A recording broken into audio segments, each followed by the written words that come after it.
தமிழகத்தின் உண்மையான பத்திரிகையாளரும் ஏன் உண்மையான பத்திரிகையாளர், இங்கே நிறைய போலியான பத்திரிகையாளர்கள், உண்மையான பத்திரிகையாளர்கள், மூத்த ஜேர்னலிஸ்ட் அப்படின்ற பேரில் பல பேர் சுற்றிக்கிட்டு இருக்காங்க. அப்படி இருக்கிற சுச்சுவேஷனில் தமிழ்நாட்டில் உண்மையாகவே ஒரு 25 ஆண்டுகள் காலம் ஒரு ஜேர்னலிஸ்ட் பணியை மிக சிறப்பாக செய்தவர். அது மட்டும் இல்லாமல் தமிழ்நாட்டில் இருக்கிற மிக முக்கியமான மெயின் ஸ்ட்ரீம் மீடியாவில் பல ஆண்டுகள் உண்மையாக உழைத்த ஒரு ரிப்போர்ட்டர். அது மட்டும் இல்லாமல் சமூக வலைதளங்களில் பெரிதும் உற்று நோக்கக்கூடிய ஒரு யூடியூப் சேனலாக இருக்கக்கூடிய ரெட்பிக்ஸ் சேனலுடைய உரிமையாளரும் ஆசிரியருமான ஃபெலிக்ஸ் ஜெரால்ட் அவர்கள் தாவேகாவில் இணைந்துள்ளார். அதற்கு பிறகு நிறைய கிரிட்டிசிசம். அவர் மட்டும்தான் இணைந்துள்ளாரா? Who is the Felix Gerald? அவர் கடந்து வந்த பாதை என்ன? இன்று அவர் பெரிய அளவில் விமர்சிப்பதற்கு என்ன காரணம்? இன்று அவர் பெரிய அளவில் குறிவைத்து தாக்கப்படுகிறார், அதற்கு என்ன காரணம் அப்படிங்கிறத டீட்டெயிலாக டீகோடிங் பண்ண போகிறோம். நான் உங்கள் லிங்க் தாத்தா.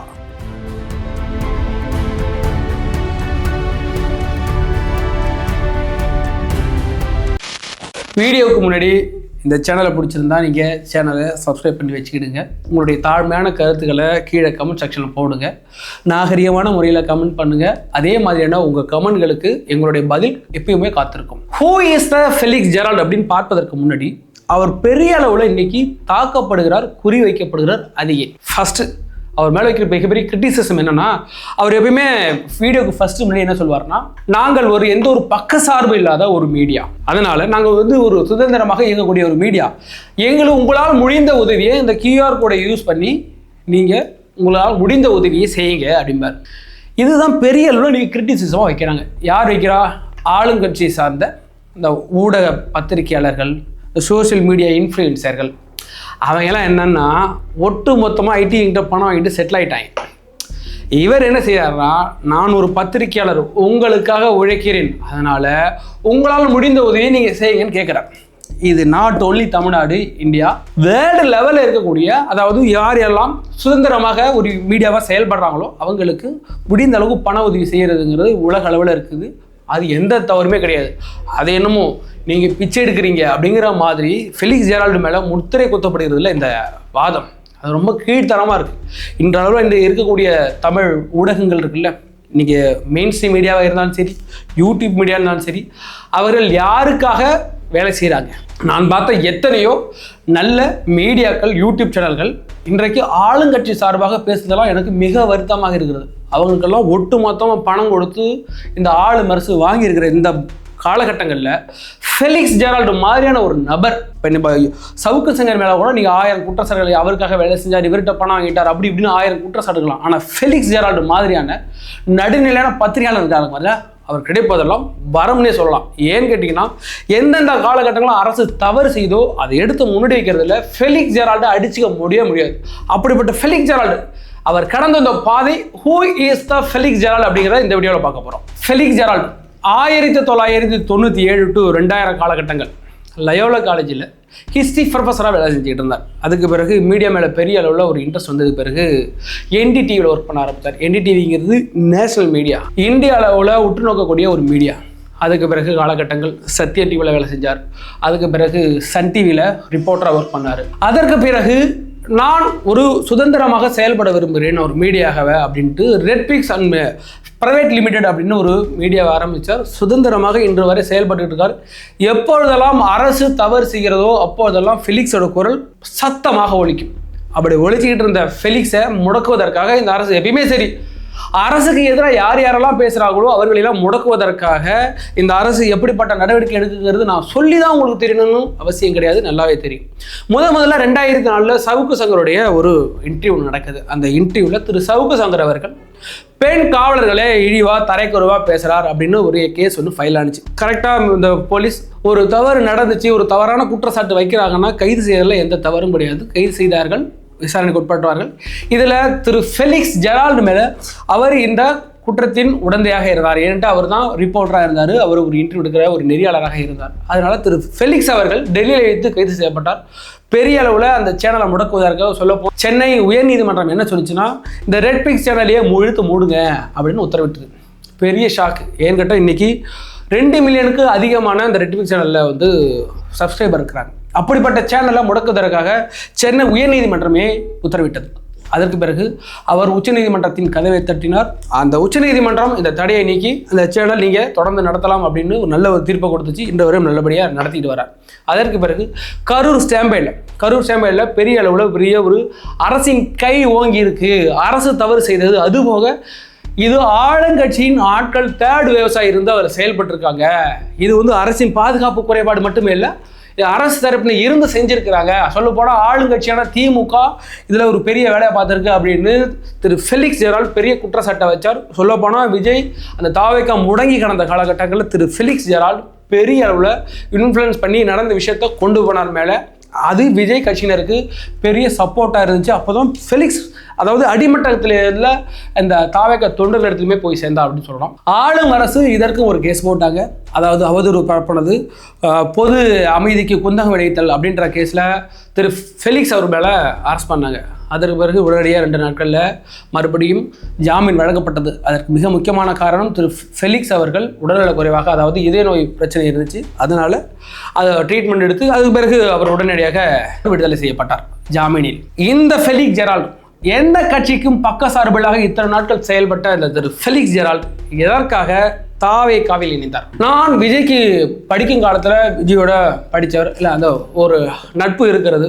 அது மட்டும் இல்லாமல் இந்த திமுக அரசை வீழ்த்தணும்னா விஜய் மாதிரியான ஒரு மிக பலம் பொருந்திய கட்சியினரை பலத்தை விடுவதில் எந்த தவறும் இல்லை அப்படின்னு நினைச்சேன். இத்தனை காலம் அவர் சொல்லிட்டு இருந்தார், நான் எந்த கட்சிக்கும் பக்க சார்பு இல்லாமல் நடுநிலையாக இருந்தார்ல. அப்படிப்பட்ட இன்னைக்கு ஃபெலிக்ஸ் இன்னைக்கு தாவேக்காவில் இருந்ததுக்கு மிக முக்கிய காரணம் திமுகவை எப்படியாவது வீழ்த்தியாக வேண்டும் அப்படின்ற அந்த கட்டாயம் இருக்குல்ல.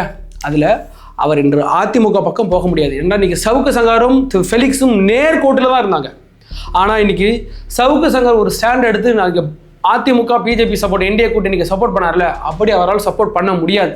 ஏன்னு கேட்டால் அவர் கொண்ட மத பின்னணியாக கூட இருக்கலாம். அப்படிப்பட்ட ஃபெலிக்ஸ் ஜெரால்ட் இன்னைக்கு தாவேக்காவில் இணைந்ததற்கு மிக முக்கிய காரணம் திமுகவை எப்படியாவது வீழ்த்தி ஆக வேண்டும் அப்படின்ற. இன்றைக்கு உண்மையான நடுநிலை பத்திரிகையாளராக இருக்கக்கூடிய எத்தனையோ பத்திரிகையாளர்கள் இருக்கிற அந்த மன வேதனை இருக்குல்ல, இவங்க ஏன்னா இந்த பாடுபடுற உண்மையான பத்திரிகையாளர்கள் மிக குறைந்தவராக இருக்கிறாங்க. இன்றைக்கி அரசியல் விமர்சகர்கள் மூத்த பத்திரிகையாளர்னு டிவியில் சாயந்தரம் டிவியை போட்டோன்னு வந்து உட்காருவாங்கல்ல, அவர்களெல்லாம் உண்மையான பத்திரிகையாளரான்னு கேட்டால் அதை நீங்கள் தான் முடிவு பண்ணணும். ஆனால் சமூக வலைதளங்களில் இன்றைக்கி பெரிய அளவில் அரசுக்கு எதிராக, அரசு செய்கிற குற்றங்களுக்கு எதிராக இன்றைக்கி குரல் கொடுக்கக்கூடிய குறிப்பிட்ட சில பத்திரிகையாளர்கள் ஃபெலிக்ஸ் ஜெரால்டும் முக்கியமானவர். அவர் இன்று தாவேக்காவில் இருந்திருக்குது. அது தாவேக்காவுக்கு எப்படிப்பட்ட முக்கியத்துவத்தை கொடுக்க போகிறது? இப்போ உள்ள நிறைய தாவேக்காவில் உள்ள செய்தி தொடர்புகள் பழைய வரலாறு எடுத்து, பழைய அரசியல் வரலாறு எடுத்து பேச முடியல. ஆனால் ஃபெலிக்ஸ் அப்படிங்கிறவர் வந்து பல காலகட்டங்களாக ஒரு 25-30 ஆண்டு காலங்கள் ஒரு ரிப்போர்ட்டராக இருந்திருக்கிறாரு. அவருக்கு பல அரசியல் நுணுக்கங்கள் தெரியும். அவர் இன்று போயிட்டு டிவி டிபேட்டில் உட்காந்து அவருக்கு எதிராக பேசுவதற்கு, அவர் எடுத்து வைக்க போகிற கருத்துக்களுக்கு எதிர்கருத்து எடுத்து வைக்கிறதுக்கு அவ்வளோ பயம் இருக்கும். அவர் பல அரசியல் வரலாற்று கூற்றுகளை எடுத்து வைக்கும் போது அது தாவேக்காக மிக பக்கபலமாக இருக்கும். அதனால தான் திரு விஜய் அவர்கள் ஃபெலிக்ஸை நேரடியாக வர வச்சு கட்சியில் இணைஞ்சிருக்கார். திரு ஃபெலிக்ஸ் மட்டுமே கிடையாது, சத்யகுமார் சட்ட வல்லுநர், ஏற்கனவே பார்த்துருக்கும் சமூக வலைதளங்களில் பார்த்தீங்கன்னா அப்படியே அம்பேத்கர் மாதிரியே இருப்பார். அவரும் சேர்ந்திருக்கிறார். அவரும் அந்த கரூர் சேம்பேடு காலகட்டங்களில் விஜய் கட்சியினருக்கு தாவேக்காவினருக்கு மிக பக்கபலமாக இருந்து உதவி செய்தவர். இன்று அவரும் போய் சேர்ந்திருக்கிறார். அதுபோக ஆனந்த் ஒரு பத்திரிகையாளர் டிபேட்டில் நிறைய பேர் பார்த்துருப்போம். இந்த 3 பேர் இருக்கிறாங்கல்ல, இது தாவேக்கு மிகப்பெரிய பக்கபலமாக தான் இருக்கும்.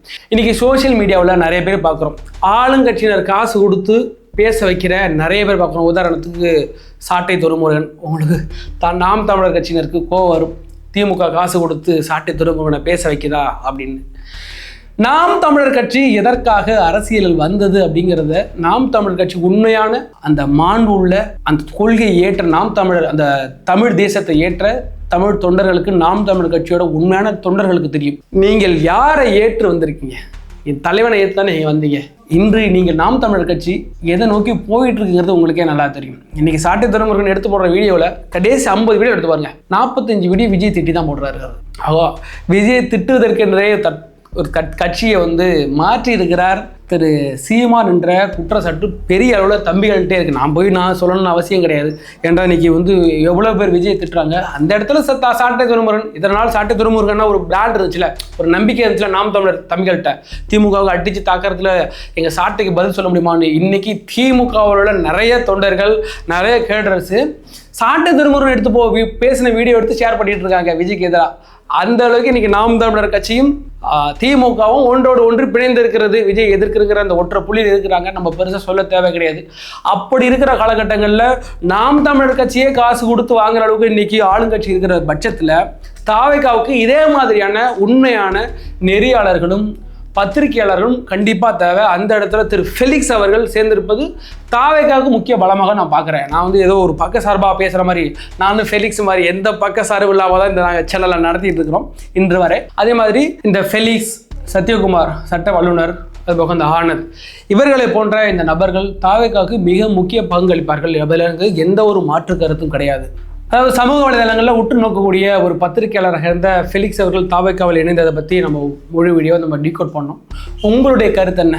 ஃபெலிக்ஸ் அவர்கள் இதற்கு பிறகு எந்த ஒரு பக்க சார்பு இல்லாத கட்சி அப்படின்னு நாங்கள் அந்த சேனல் நடத்துகிறோம்னு சொல்லுவார்ல, இதற்கு தகுதி இல்லாதவராக மாறிவிட்டார்.